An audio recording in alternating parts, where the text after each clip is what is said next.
So the third resource that I have started using is called Evernote, and I just signed in with Google.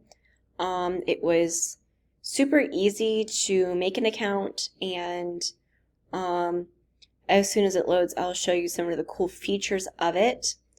I was first told about it by one of my teachers.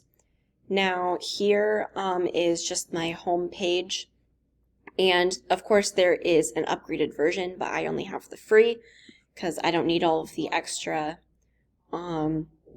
tools and all of that. So here I have, these are all my recent ones, and here's a scratch pad for different like note taking. So here are my notebooks, and here is one that I've created for short stories. So what I love about Evernote is that you can put everything in one place.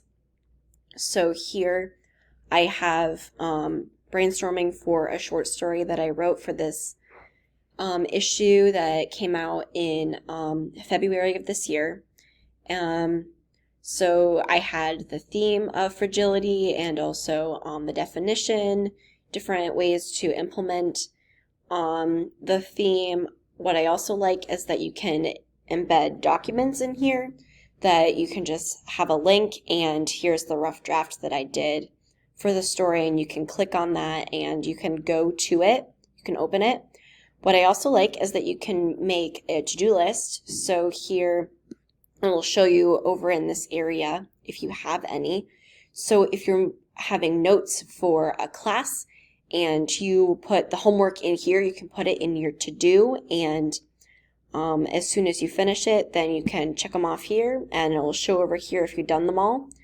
And I have done both of these, and now I've marked that I have 2 tasks completed. This can also be a good way to look back on previous homework that you had to do, and it's a good way to keep track if you want to have everything online and you don't want to buy a planner.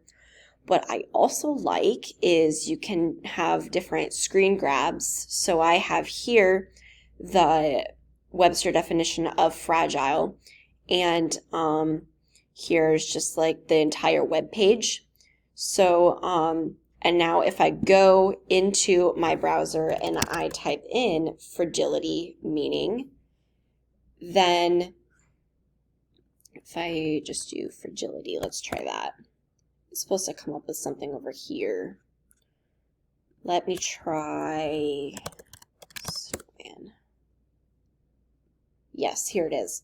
So I also saved a photo of a snowman, and here are my notes that are in Evernote, and it just pulls up everything, and you can actually click on that and then go to your notes, especially if you've already grabbed it and saved it for later.